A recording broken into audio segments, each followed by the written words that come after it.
प्रिय विद्यार्थियों सभी को नमस्कार। तो राजस्थान पुलिस की जो भी विद्यार्थी तैयारी कर रहे हैं उनका फिर से एक बार नई क्लास के अंदर स्वागत है। तो आज अपने इस सीरीज़ का 10वां वीडियो है। तो पहले के 9 वीडियो जिसने नहीं देखे हैं तो वो उन वीडियोज़ को ज़रूर देखें, उसके अंदर भी आपको काफ़ी इंपॉर्टेंट क्वेश्चन मिल जाएंगे। तो आज की क्लास के अंदर अपने राजस्थान पुलिस और ट्रिपल सी के ऊपर ही अपने फोकस रखेंगे और इससे आधारित ही अपने जो क्वेश्चन है इसके अंदर आपके लिए डाल रहे हैं। तो जो भी विद्यार्थी राजस्थान पुलिस और ट्रिपल सी का कोर्स कर रहा है तो उनके लिए क्लास काफ़ी इम्पोर्टेंट है।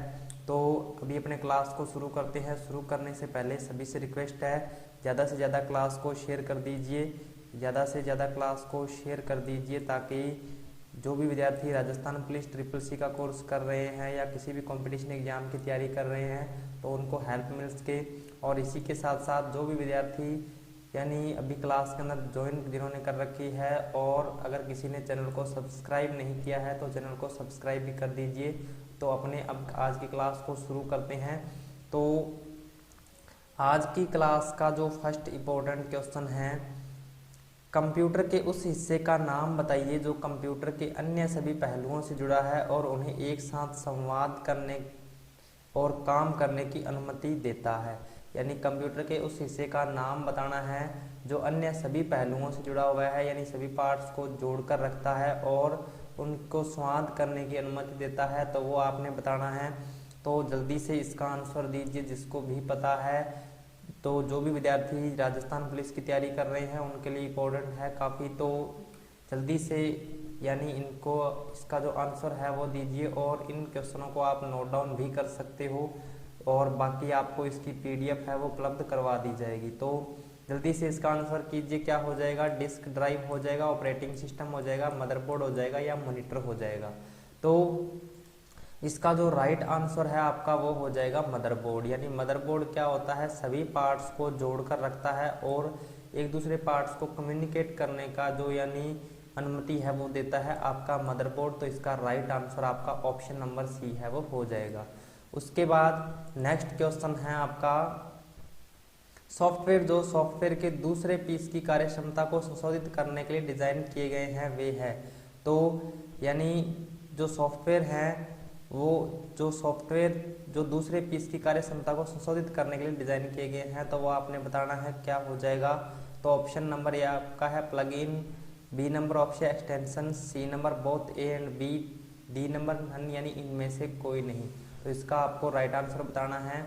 यानी क्वेश्चन क्या है आपका? सॉफ्टवेयर जो सॉफ्टवेयर के दूसरे पीस की कार्यक्षमता को संशोधित करने के लिए डिजाइन किए गए हैं। तो इसका जो राइट आंसर है आपका वो हो जाएगा प्लग इन। यानी प्लग इन जो होता है सॉफ्टवेयर जो दूसरे कार्य क्षमता को संशोधित करने के लिए डिजाइन किया गया है, तो इसका राइट आंसर आपका प्लग इन हो जाएगा। उसके बाद नेक्स्ट क्वेश्चन है आपका एक हार्ड डिस्क जो ट्रैक में विभाजित किया जाता है जिसे आगे उप विभाजित किया जाता है। यानी एक जो हार्ड डिस्क होती है उसको पहले ट्रैक्स के अंदर डिवाइड किया जाता है। तो इसके अंदर क्या होता है, जैसे आपकी जो हार्ड डिस्क होती है इस तरीके की राउंडेड यानी एक इसके अंदर लगा होता है। इसमें क्या होती है यानी इसका सेंटर बिंदु हो गया, इसमें अलग अलग जो रिंग्स बनी होती हैं, यानी ये क्या हो गया आपके ट्रैक्स होते हैं और इन ट्रैक्स को आगे उप विभाजित किया जाता है कुछ इस तरीके से। तो यानी ये क्या कहलाता है तो ये आपको बताना है। तो जल्दी से आंसर कीजिए जिसको भी इसका आंसर पता है, जल्दी से बताइए क्या हो जाएगा। कल्टर्स हो जाएगा, बी नंबर सेक्टर्स हो जाएगा, सी नंबर हेड्स हो जाएगा, डी नंबर उपरोक्त सभी। तो इसका जो राइट आंसर है आपका वो हो जाएगा सेक्टर्स। यानी ट्रैक और ट्रैक को आगे किसके अंदर बांटा जाता है? सेक्टर्स के अंदर बांटा जाता है। तो ये भी आपको ध्यान में रखना है। तो इसका right answer option number B है वो हो जाएगा। उसके बाद नेक्स्ट क्वेश्चन है आपका जब दो या दो से अधिक डिवाइस एक साथ एक बस में डेटा लिखने की कोशिश करते हैं तो उस स्थिति को क्या कहा जाता है? यानी जब सीपीयू के अंदर दो या दो से अधिक डिवाइस एक साथ एक बस में डेटा लिखने की कोशिश करते हैं तो उस स्थिति को क्या कहा जाता है? तो ये आपको बताना है। तो जल्दी से आंसर कीजिए जिसको भी इसका आंसर पता है क्या कहलाएगा ये। यानी सीपीयू की प्रोसेसिंग से संबंधित है ये। तो काफ़ी इंपॉर्टेंट क्वेश्चन है। तो जल्दी से इसका आंसर कीजिए और साथ ही साथ क्लास को शेयर कर दीजिए ताकि जो भी विद्यार्थी जुड़े हुए हैं इसी के साथ साथ और भी विद्यार्थी इस क्लास को ज्वाइन कर सकें। तो जल्दी से जल्दी इसका आंसर क्या हो जाएगा? क्या हो जाएगा, बस डिकोडिंग हो जाएगा, बस विवाद हो जाएगा, ए एंड बी दोनों हो जाएगा, या उपरोक्त में से कोई नहीं हो जाएगा। तो इसका जो राइट आंसर है आपका वो हो जाएगा बस विवाद। ठीक है, यानी बस विवाद क्या होता है, जब दो या दो से अधिक डिवाइस एक साथ बस में डेटा लिखने की कोशिश करते हैं तो वो क्या कहलाता है, आपका बस विवाद कहलाता है। तो इसका राइट आंसर आपका ऑप्शन नंबर बी है वो हो जाएगा। उसके बाद नेक्स्ट क्वेश्चन है आपका, कंप्यूटर द्वारा उत्पन्न परिणाम क्या कहलाता है, यानी कंप्यूटर के द्वारा जो भी अपने को परिणाम प्राप्त होता है तो उसको क्या कहा जाता है, तो ये आपको बताना है। तो इसका आंसर जल्दी से कीजिए जिसको भी इसका आंसर पता है। तो इसमें आपका ऑप्शन नंबर ए है इनपुट, बी नंबर ऑप्शन है आउटपुट, सी नंबर डाटा कहलाता है, या डी नंबर इनमें से कोई नहीं। तो इसका जो राइट आंसर है आपका वो हो जाएगा आउटपुट, यानी क्या कहलाता है, कंप्यूटर द्वारा उत्पादित परिणाम क्या कहलाता है, आउटपुट कहलाता है। तो ये आपको ध्यान में रखना है। उसके बाद नेक्स्ट क्वेश्चन है आपका, माइक्रो प्रोसेसर का आविष्कार कब हुआ। तो माइक्रो प्रोसेसर का आविष्कार कब हुआ, तो ये आपने बताना है कब हुआ। ए नंबर ऑप्शन आपका 1972 में, बी नंबर 1971 में, सी नंबर 1979, डी नंबर 1981। तो आपको राइट आंसर बताना है। इसका जो राइट आंसर है क्या हो जाएगा, यानी माइक्रो प्रोसेसर का आविष्कार कब किया गया। तो कब किया गया, 1971 में किया गया। और पहला जो प्रोसेसर था वो कौन सा था, इंटेल 4004 था। तो ये भी आपको ध्यान में रखना है, यानी पहला जो प्रोसेसर था वो कौन सा था, इंटेल 4004 था। यानी इसको इंटेल 4004 चिप थी एक, इसको यानी ये पहला प्रोसेसर था। कब विकसित किया गया था, 1971 के अंदर विकसित किया गया था। तो इसका right answer option number B है वो हो जाएगा। उसके बाद नेक्स्ट क्वेश्चन है आपका, निम्न में कंप्यूटर की विशेषता है, यानी निम्न में से कौन सी कंप्यूटर की विशेषता है। तो ये आपको बताना है, बिल्कुल सरल सा क्वेश्चन है। क्या होती है, स्पीड होती है, एक्यूरेसी होती है, स्टोरेज कैपेसिटी होती है, और या सभी होते हैं। तो इसका जो राइट आंसर है आपका वो हो जाएगा उपरोक्त सभी। तो यानी उपरोक्त सभी यानी क्या होती हैं, कंप्यूटर की विशेषताएं होती हैं। तो इसका right answer option number D है वो हो जाएगा।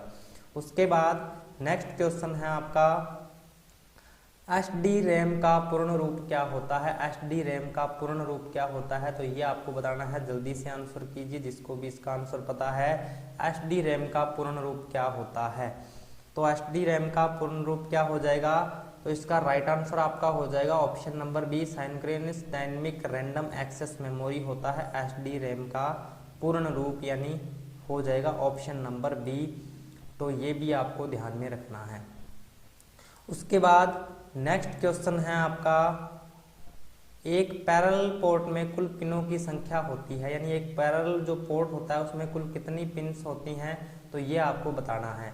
तो पैरेलल पोर्ट यानी किसी भी डिवाइस को अटैच करने के लिए यूज में लिया जाता है पैरेलल पोर्ट। तो इसके अंदर आपको आंसर बताना है। तो इसमें पिनों की संख्या कितनी होती है, तो जल्दी से आंसर कीजिए। क्या हो जाएगा, 9 पिन होती हैं, 15 पिन होती हैं, 25 पिन होती हैं, या 4 पिन्स होती हैं।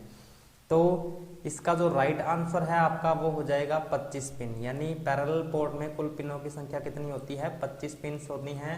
और 15 पिन्स किसके अंदर होती हैं, तो आपकी वीजीए पोर्ट्स के अंदर होती हैं। तो इस क्वेश्चन के बारे में अपने पिछली क्लास के अंदर डिस्कशन किया था, यानी पैरेलल पोर्ट में 25 पिन्स होती हैं। तो इसका right answer option number C हो जाएगा।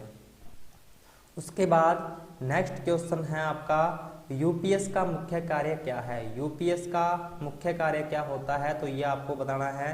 तो इसके अंदर आपका ऑप्शन नंबर ए है power backup, B number option है data storage, C number option है both A and B, D number उपरोक्त में से कोई नहीं। तो यूपीएस क्या होता है, यूनिट पावर सप्लाई होती है एक, यानी इसका यूज क्या होता है, एक प्रकार का छोटा इन्वर्टर होता है, एक छोटी बैटरी होती है। जैसे अपना लाइट चली जाती है तो ये क्या करता है, कंप्यूटर को कुछ समय तक ऑन रखने का काम करता है। तो यानी इसका जो राइट आंसर है आपका क्या हो जाएगा, पावर बैकअप के लिए इसका यूज किया जाता है, यानी पावर बैकअप के लिए इस्तेमाल किया जाता है आपका यूपीएस। तो ऑप्शन नंबर ए इसका राइट आंसर हो जाएगा। उसके बाद नेक्स्ट क्वेश्चन है आपका, हेक्साडेसिमल नंबर सिस्टम का आधार कितना होता है। तो हेक्साडेसिमल नंबर सिस्टम का आधार कितना होता है, तो ये आपको बताना है। जल्दी से इसका आंसर कीजिए। हेक्साडेसिमल यानी इसमें इसका जो आधार होता है वो कितना होता है, 15 होता है, तो ये 16 होता है। हेक्साडेसिमल का जो यानी आधार होता है वो कितना होता है, 16 होता है। तो ये आपको ध्यान में रखना है। इसका यानी जो राइट आंसर है वो हो जाएगा ऑप्शन नंबर बी। तो ये जो आपका टॉपिक है नंबर सिस्टम से है, तो नंबर सिस्टम टॉपिक जो है आपके लिए लेकर आएंगे जल्द ही। तो हो सकता है राजस्थान पुलिस का एग्जाम होने से पहले पहले जो नंबर सिस्टम का जो टॉपिक है इसके अंदर डाल देंगे, तो वहाँ से आप चेक कर सकते हो। तो सभी का इनका जो यानी नंबर सिस्टम से अगर कोई भी क्वेश्चन आता है तो वो आप उसको हल कर सकते हो। तो अभी अपने इसका right answer option number B है वो हो जाएगा। उसके बाद नेक्स्ट क्वेश्चन है आपका BCD का फुल फॉर्म क्या होता है। BCD का फुल फॉर्म आपने बताना है क्या होता है, तो जल्दी से आंसर कीजिए जिसको भी इसका आंसर पता है। BCD का फुल फॉर्म क्या होता है, तो इसमें जो इसका राइट आंसर है वो हो जाएगा बाइनरी कोडेड डेसिमल। यानी क्या होता है BCD, यानी बाइनरी कोडेड डेसिमल, यानी एक कोड होता है BCD। तो इसमें इसका जो राइट आंसर है वो हो जाएगा ऑप्शन नंबर ए। उसके बाद नेक्स्ट क्वेश्चन है आपका मॉडर्न कंप्यूटर का जनक किसे कहा जाता है। मॉडर्न कंप्यूटर का जनक किसे कहा जाता है, तो ये आपने बताना है। तो इसमें आपके ऑप्शन है Charles Babbage, B number option है Alan Turing, C number Samuel Cray और डी नंबर है विंटचर्च। तो इसमें से आपको राइट आंसर बताना है, यानी जो मॉडर्न कंप्यूटर है उसका जनक किसे कहा जाता है। तो जल्दी से आंसर कीजिए, जिसको भी इसका आंसर पता है जल्दी से यानी कमेंट में लिख दीजिए इसका आंसर क्या हो जाएगा। तो इसका जो राइट आंसर है वो हो जाएगा एलन ट्यूरिंग। यानी एलन ट्यूरिंग को क्या कहा जाता है, मॉडर्न कंप्यूटर का जनक कहा जाता है। तो ये इसका राइट आंसर है वो हो जाएगा। उसके बाद नेक्स्ट क्वेश्चन है आपका माइक्रो प्रोसेसर की शुरुआत किस पीढ़ी में हुई। तो यानी माइक्रो प्रोसेसर की जो शुरुआत थी वो कौन सी जनरेशन में यानी हुई थी, तो ये आपको आंसर बताना है। तो ऑप्शन आपका है first generation, second generation, third generation या फोर्थ जनरेशन। यानी फिफ्थ यानी 5 जनरेशन होती है, तो उसमें से कौन सी पीढ़ी के अंदर माइक्रो प्रोसेसर की शुरुआत हुई, तो ये आपको बताना है। तो इसका जो राइट आंसर है आपका वो हो जाएगा फोर्थ जनरेशन। यानी माइक्रो प्रोसेसर की जो शुरुआत हुई थी वो कौन सी पीढ़ी के अंदर हुई थी, माइक्रो प्रोसेसर फोर्थ जनरेशन के अंदर आया था। तो ये इसका राइट आंसर है वो हो जाएगा। उसके बाद नेक्स्ट क्वेश्चन है आपका वैक्यूम ट्यूब का इस्तेमाल किस पीढ़ी में किया गया। यानी वैक्यूम ट्यूब का जो इस्तेमाल था वो किस जनरेशन में किया गया था, तो ये आपको बताना है। तो ऑप्शन नंबर आपका first generation, second generation, third generation और फोर्थ जनरेशन।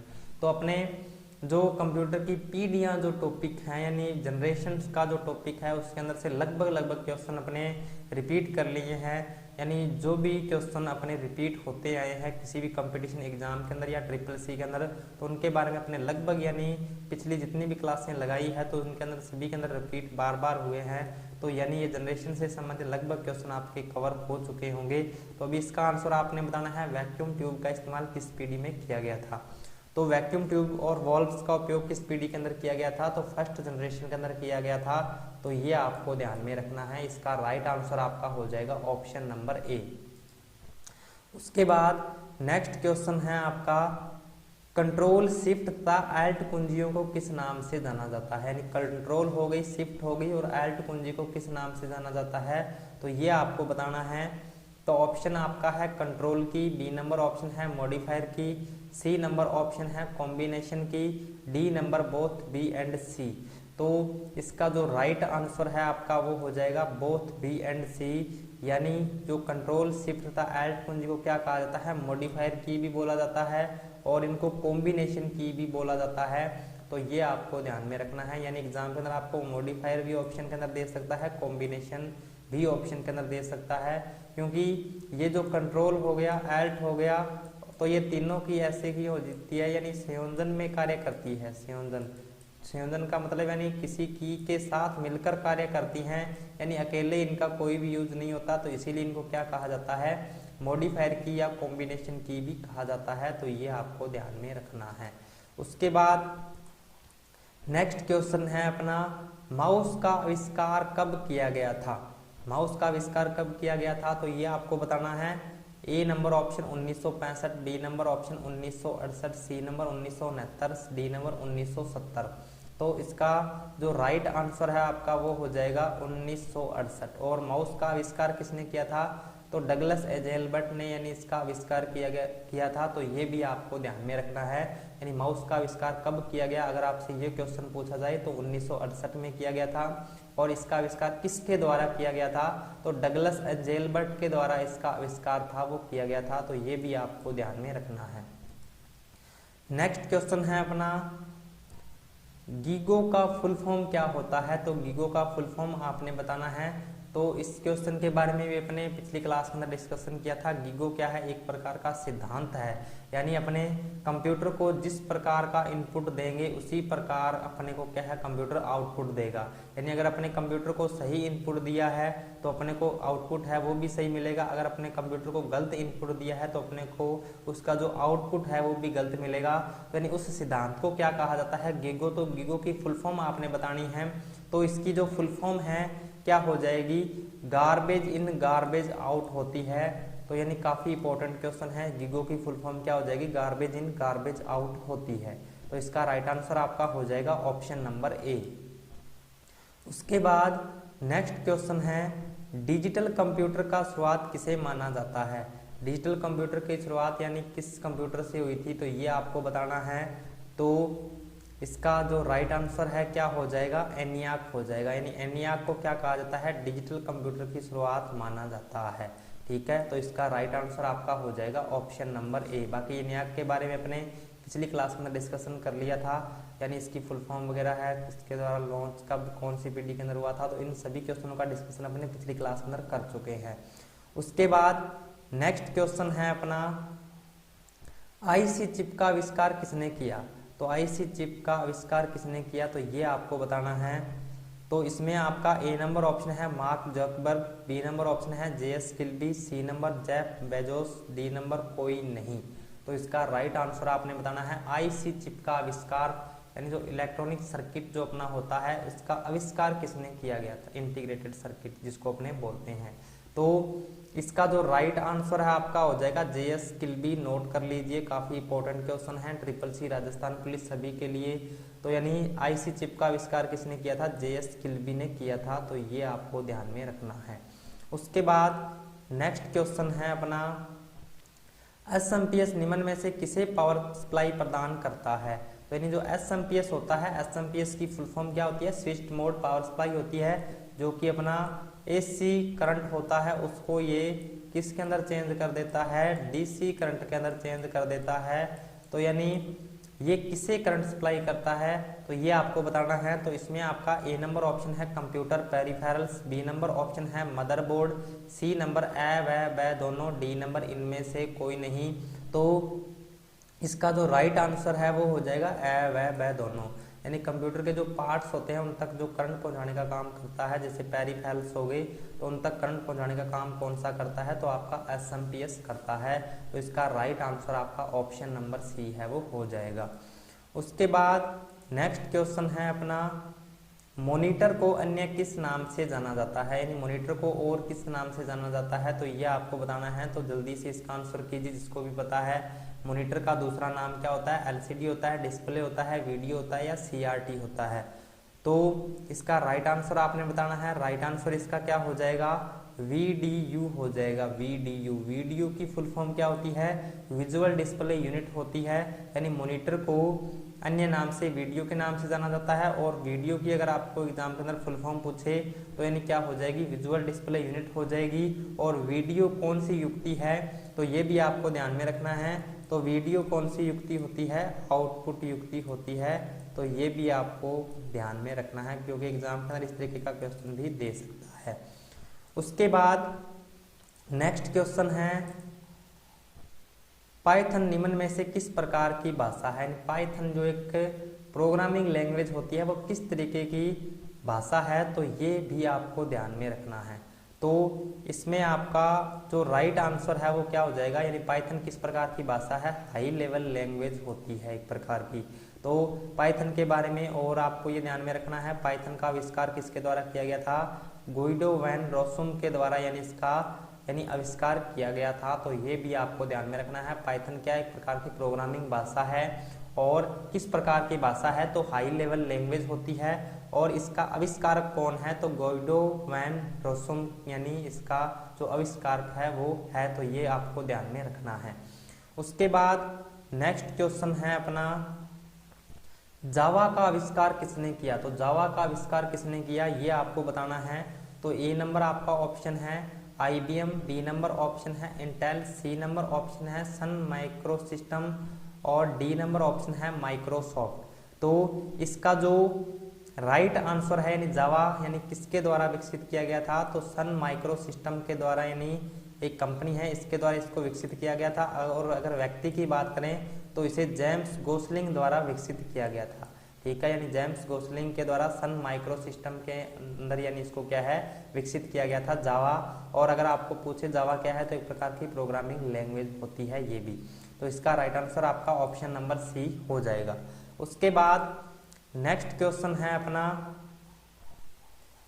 निम्न में से कौन सा पॉइंटिंग डिवाइस नहीं है, तो निम्न में से कौन सा पॉइंटिंग डिवाइस नहीं है, तो ये आपको बताना है। पॉइंटिंग डिवाइस के अंदर कौन कौन से आते हैं, तो आपका माउस आता है, जॉयस्टिक आता है, लाइट पेन आता है, track ball, track point, touch pad, graphics tablet. तो यानी सारे के सारे क्या होते हैं, पॉइंटिंग डिवाइस होते हैं। तो आपको इसमें से बताना है कौन सा पॉइंटिंग डिवाइस नहीं है।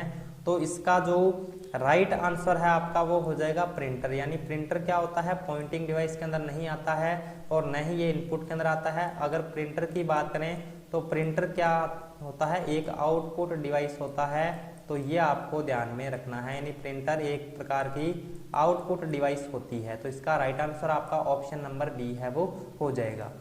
उसके बाद नेक्स्ट क्वेश्चन है अपना, निम्न में प्रिंटर की गुणवत्ता किस पर निर्भर करती है, यानी प्रिंटर की जो गुणवत्ता है वो किस पर निर्भर करती है, तो ये आपको बताना है। तो ऑप्शन नंबर ए आपका है DPI, बी नंबर ऑप्शन है LPM, सी नंबर ऑप्शन है PPM, डी नंबर ऑप्शन है CPS। तो प्रिंटर की जो गुणवत्ता है यानी किसके अंदर मापी जाती है, DPI, यानी DPI की फुल फॉर्म क्या होती है, तो इसको भी नोट डाउन कर सकते हो, क्या होती है, डॉट पर इंच होती है। यानी DPI की फुल फॉर्म डॉट पर इंच नोट कर लीजिए। तो यानी ये क्या होती है, प्रिंटर की गुणवत्ता होती है। तो इसका आपको ध्यान में रखना है, या आपको ऑप्शन के अंदर डॉट प्रति इंच भी दे सकता है। और अगर अपने नीचे वाले तीनों ऑप्शनों की बात करें LPM, PPM और CPS, तो यानी ये क्या होती है, प्रिंटर की स्पीड होती है। यानी इनको क्या कहा जाता है, यानी ये प्रिंटर की स्पीड होती है। और इसी में से अगर अपने बात करें LPM की, तो LPM का मतलब होता है लाइन पर मिनट, नोट कर सकते हो, प्रिंटर की स्पीड को मापा जाता है। LPM का मतलब क्या होता है, लाइन पर मिनट्स होता है। PPM का मतलब पेज पर मिनट्स और CPS का मतलब कैरेक्टर पर सेकंड हो सकता है।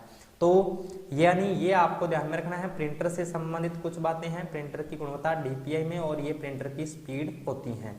तो ये इसका राइट आंसर ऑप्शन नंबर ए हो जाएगा फिलहाल।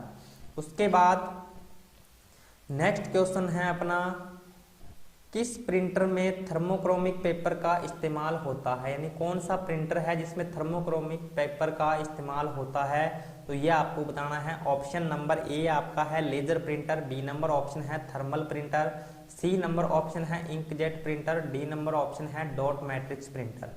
तो थर्मोक्रोमिक पेपर का यूज किस में किया जाता है, तो इसका राइट आंसर आपका हो जाएगा थर्मल प्रिंटर, यानी थर्मल प्रिंटर के अंदर क्या होता है, थर्मोक्रोमिक पेपर का यूज होता है। तो ये आपको ध्यान में रखना है।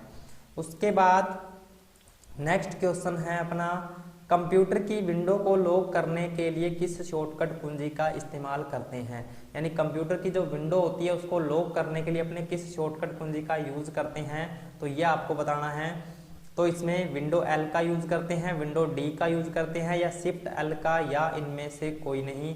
तो इसका राइट आंसर क्या हो जाएगा, यानी कंप्यूटर की विंडो को लॉक करने के लिए अपने विंडो +L की का यूज करते हैं। तो ये आपको ध्यान में रखना है। तो इसका राइट आंसर आपका ऑप्शन नंबर ए है वो हो जाएगा। उसके बाद नेक्स्ट क्वेश्चन है, बार कोड किसके द्वारा डेवलप किया गया, यानी बार कोड है वो यानी किसके द्वारा डेवलप किया गया, तो यह आपको बताना है। तो इसका राइट आंसर आपको जल्दी से जल्दी कमेंट कीजिए, इसका राइट आंसर क्या हो जाएगा, जे परस्पर एकट के द्वारा, नॉर्मन जोसेफ वुडलैंड के द्वारा, या सी पॉल बर्न के द्वारा, या डी इनमें से कोई नहीं।